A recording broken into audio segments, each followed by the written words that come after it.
Welcome to a new Harry's Garage video, and today's car is the new Toyota Land Cruiser.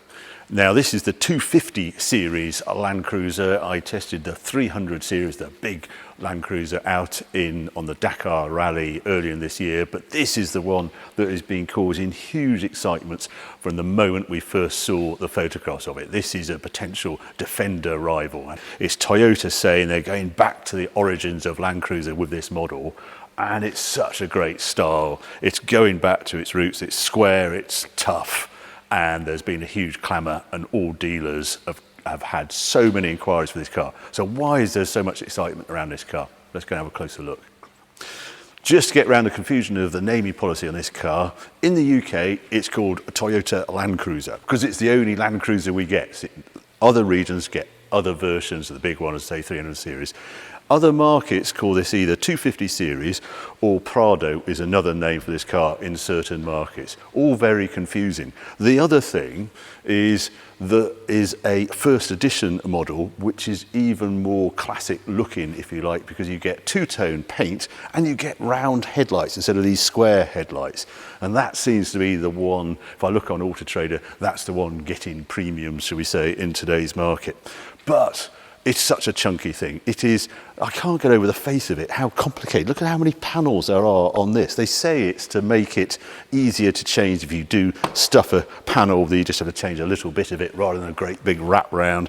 But it's very purposeful and a proper sump cars. If you look underneath this car, it's very definitely off-road orientated, and it's huge. I can't get over this is the smaller model, you know, the 300 is even bigger. But really tall. It's 1.9 something metres, so over 6 foot tall. It's the same size actually as Defender and the Ineos Grenadier, which I see this as a potential rival for. Around the side you can see its off-roadness. Part of the reason it's so tall is because it's on coil springs rather than air springs that might go up and down. You could have an access mode as you get on Land Rover. But the other reason, it still has a separate chassis. And this is a hallmark of Land Cruiser. And I've spent quite a lot of time with this car. I've had it a week here in the UK, but I did also spend 2 days with it out in Morocco. And the lead engineer was there as well. And it was really fascinating talking to him, the ethos behind this. And it's all about durability, quality, and this off-roadness is right up there. And that's why it's on coil springs and still has a chassis. Shame I can't show it. It's actually got twin wishbone suspension at the front, and the other giveaway, it's so tough. 6 wheel studs holding it on. Normal car would have 4 or 5 because the strength of this car is inbuilt 6 holding the wheels on. And you also see how tall the tyres are. Tyre size is 265/60 by 20. I don't think there's a wheel option on this one. This particular model is called the Invincible 2.8 litre 4-cylinder diesel that we'll get to in a moment. Big square wing mirrors, reasonable space inside, grab handles, very traditional. Side steps come as standard, but it's a shame this car is so dark, but we'll have a better look at it outside. And all UK cars are 7 seats. And they also have this quite neat arrangement where you have a separate area. You can open the tailgate like that, or underneath here. And it does whirls and pops and up it goes.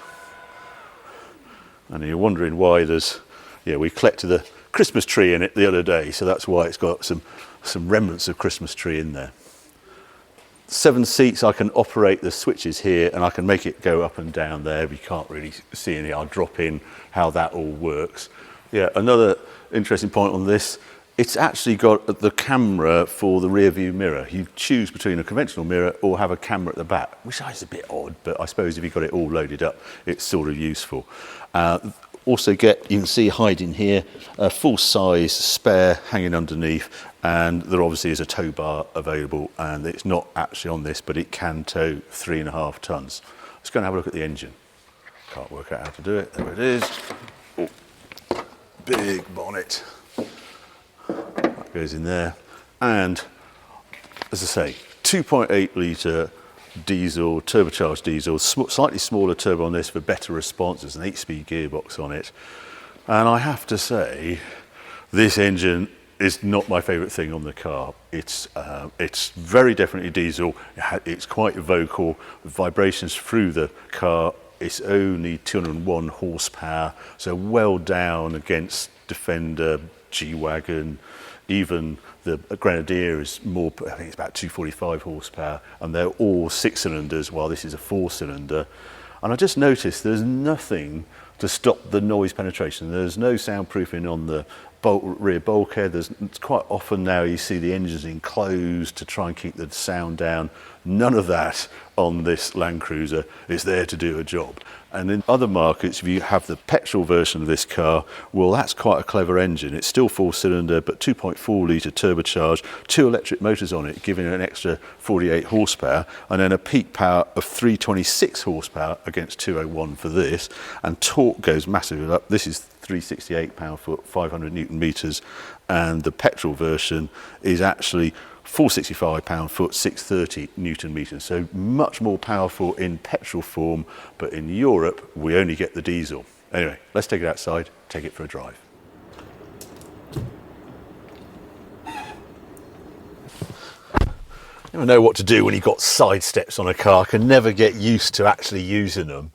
But I also noticed when you open and close the doors on this car, they're beautifully engineered. They've almost got a soft close with no electrical assistance. It's just fantastic engineering. And that's, I suppose, what you get with Toyota Land Cruiser on a model like this. I'm right away from the car for some reason. It must have a comfort setting. I haven't discovered how to get rid of it. So I'm going to start it up. And you might just notice the diesel thrum as I do that. But all very logical how it's all set out in here. The wheel, I've got cruise control on here. I can control things on the dash as well, and volume and mode for stereo and things. And this screen, you can alter what I'm staring at there if I want more car information, and also I do that on this. And then these buttons, good lord, hurrah, not through the screen for heated seats, cool seats, front and rear screens, all the heater controls, heated steering wheel even. All that sort of thing is on there, and there's a volume control there as well. And then down here I've got the off-road stuff as well, and I've also got, I don't know if this will work, yeah, I can change between sport and normal and eco when in sort of road mode, or I press MTS and then suddenly I've got a choice of auto, dirt, sand, mud or deep snow. Yes, it's very definitely off-road orientated, this car.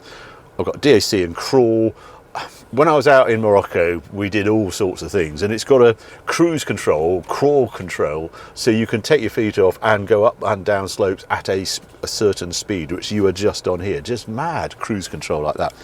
But here, I've got a traction control, I've got a rear diff lock, centre diff lock, but no front diff lock, because even better, I've got a stability bar decouple, which is the anti-roll bar at the front. You can decouple it, and the idea that is the wheels then have super free movement up and down, and they can reach down to the ground and not be restricted by the anti-roll bar and gain traction that way.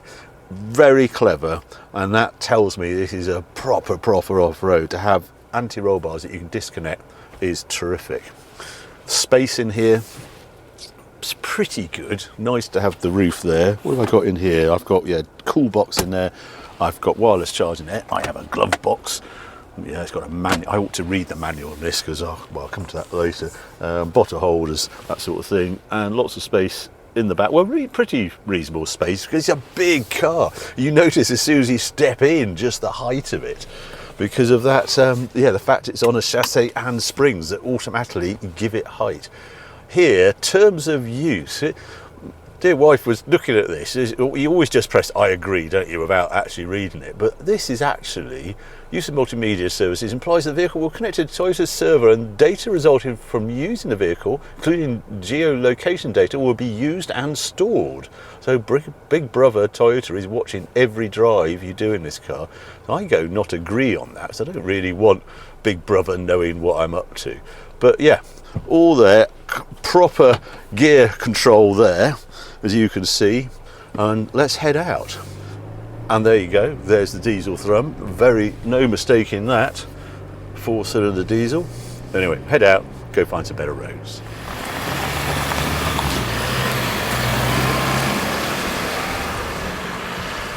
Yes. They are.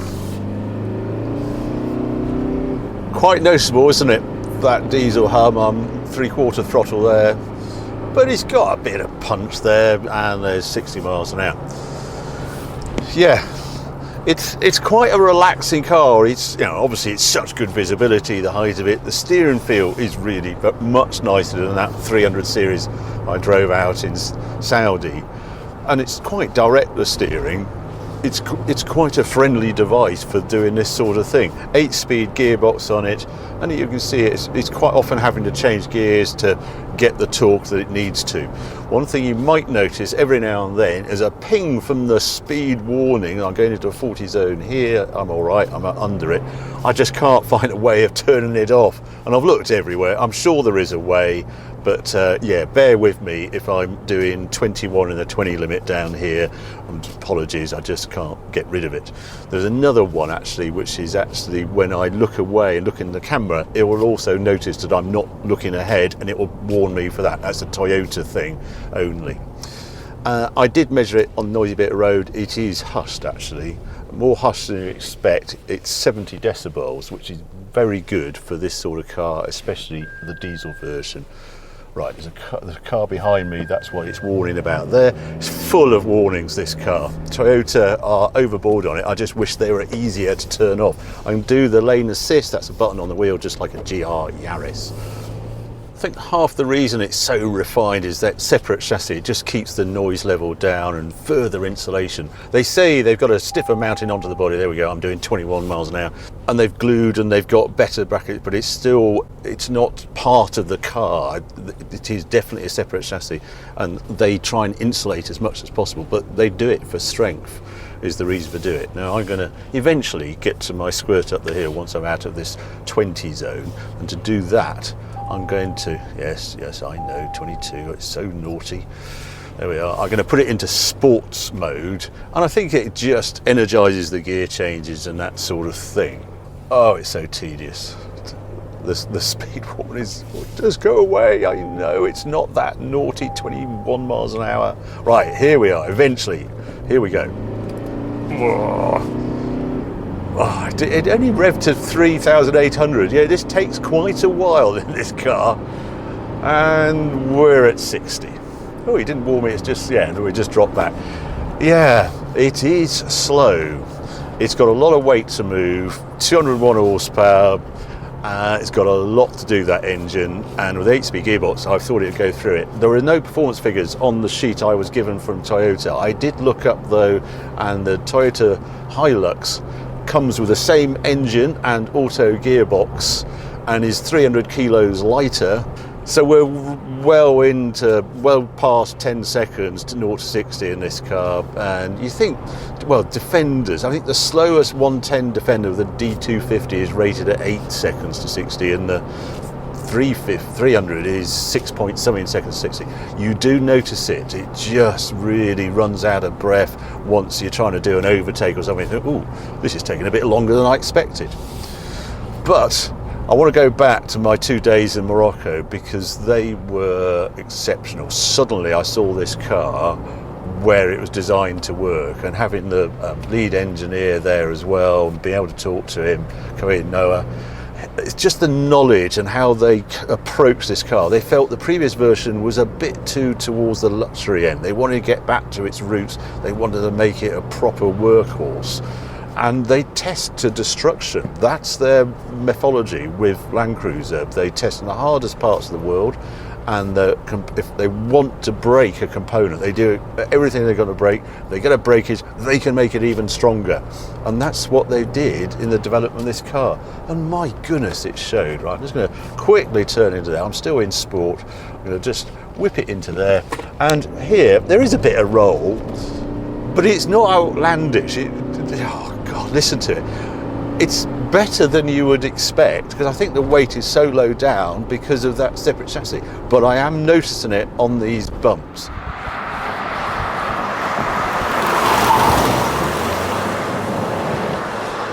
when you get rippled tarmac like this is when you notice the live axle at the back and the separate chassis. There's just a shimmer, a bit like being in a convertible or something that's not very rigid. That's what you get with this setup. It's the downside of having this setup.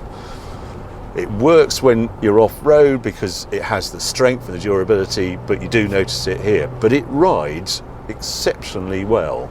And again, going back to Morocco, on the rough tracks, I think it rode better than any Defender I've been in or G-Wagon. They are more road orientated, and this thing, you could just tell it lived and breathed being out in Morocco, being in Asia. If you look at its market, main market for this is Asia, Saudi, all that area, Far East, and then it's America, and then it's Australia, New Zealand, and then it's Europe, and then the UK, tiny little bit. I think these are only getting 2 cars each a year.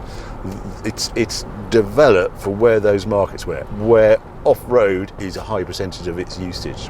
You can tell the confidence they had with it off-road, because there were sections that we were doing, we were left to their own devices, just followed a track that was on the sat-nav with Google Maps, and I thought it was tough. And I'm a bit of a veteran of doing off-road events, and quite a lot of manufacturers mollycoddle you and always at the window getting you to press this, that and the other. This one, yep, see you tonight, bye, and you were 200-300 kilometres right out into unknown roads.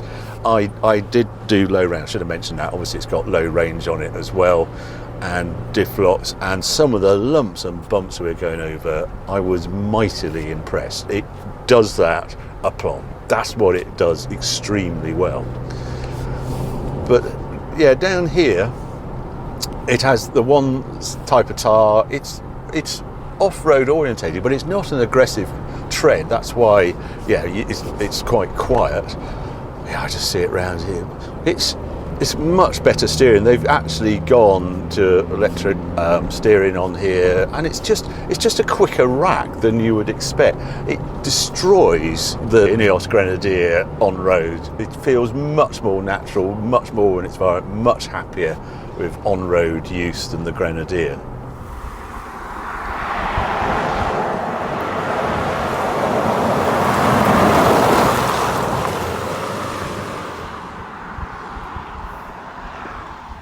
Well, probably trying to do some likes and dislikes, starting with dislikes. You know, number one dislike, by a country mile, is this engine choice. Come on, you Toyota, you can do better than this. They've got a mild hybrid coming out next year. The lead engineer was telling me it's more refined than this, has stop-start on it. But this is way off the pace. 200 horsepower. It says it's got a towing capacity of 3.5 tons. This is 2.5 ton, so you'd be 6 tons with 200 horsepower. What's that? 33 horsepower per ton. Come on, that's not enough. It needs 300 horsepower, which you do get in the other markets. In America, in Saudi, they have the petrol engine, much more grunt from that engine. 2, it's quite expensive in this country. Starts at 75,000. It's more money than we all wanted it to be when we first saw the photographs. We thought this mid-range Toyota Land Cruiser going to come in about 50, 60,000, undercut Defender, show on the way, yes, this is it. It hasn't quite turned out like that. Partly, I suppose, it's the limited supply. They can basically Toyota can charge what they want. I think they had something over 40,000, 45,000 expressions of interest in this car, when there's only like 300, 400 coming in a year. So it shows you the level of demand for this car in here in the UK. But yeah, 75,000 and then 80,000 for the first edition, which is the one you want because it's got the right colours and it's got those headlights on it. And I'm just going to say, it just feels like a more commercial car than the family car I thought it would. And I think we've been spoilt by G-Wagon and Defender, how user-friendly they are on-road and in the city, as well as doing off-road. Right, let's try it around here. Plenty of roll, bit of slip because it's now wet, and try and power out of here. Oh, come on, you can do this. Yeah, lots of noise, lot of go.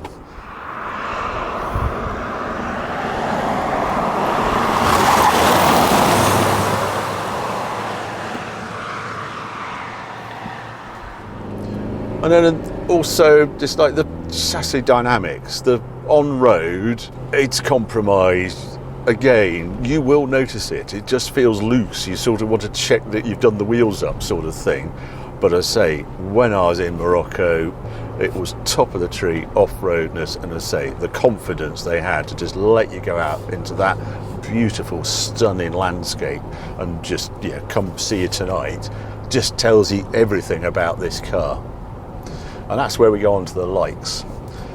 Toughness. With a capital T, it is incredible how that lead engineer, I think he would commit carry if something went wrong with his car. I was asking him about air springs. Why don't you put air springs just to lower it down? You've got the advantages of adjustable. No way. It's a part that has a durability issue, was his straight answer.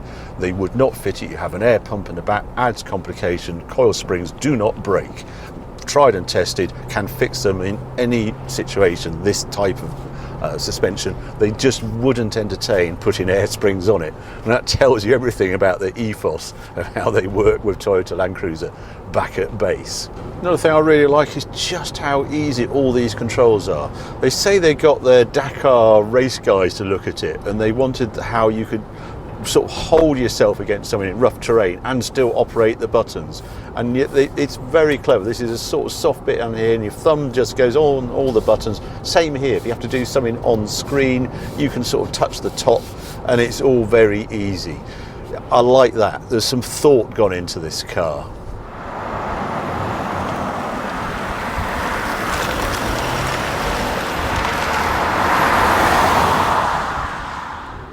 Just the confidence this car has as well in all conditions. It would be your loyal companion for decades.